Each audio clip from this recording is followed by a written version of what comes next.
BJP ने काटे निष्ठावानों के टिकट न मिलने वालों की अब बदली निष्ठा, लगाए टिकट बेचने के गंभीर आरोप।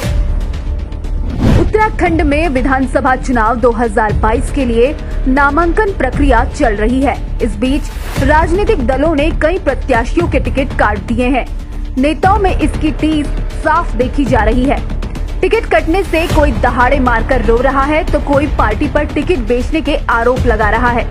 कांग्रेस और बीजेपी से भले ही अलग अलग नेता विधायकों के टिकट कटे हैं, परंतु उनके दुख दर्द लगभग एक है। टिकट न मिलने के कारण यह नेता और विधायक पल भर में अपनी निष्ठा बदलने से भी नहीं चूक रहे हैं।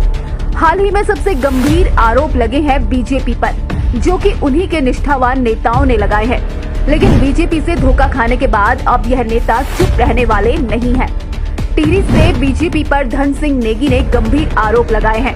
दरअसल किशोर उपाध्याय के बीजेपी में जाने के बाद टिहरी से बीजेपी विधायक धन सिंह नेगी कांग्रेस में शामिल हो गए हैं। कांग्रेस में शामिल होते ही धन सिंह नेगी ने बीजेपी पर आरोपों की छड़ी लगा दी। उन्होंने बीजेपी को टिकट बेचने वाली पार्टी करार दे दिया।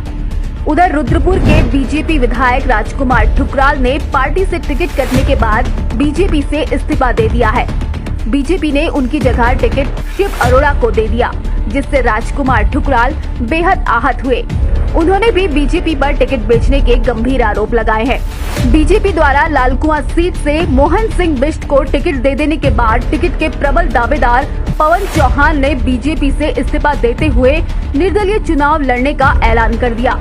उन्होंने कहा कि बीजेपी का टिकट बंटवारा ताबूत में आखिरी कील साबित होगा। जिस तरह से बीजेपी में बगावत के सुर एक बार फिर दिख रहे हैं, उससे लगता है कि बीजेपी अब उत्तराखंड में ढेर होने वाली है।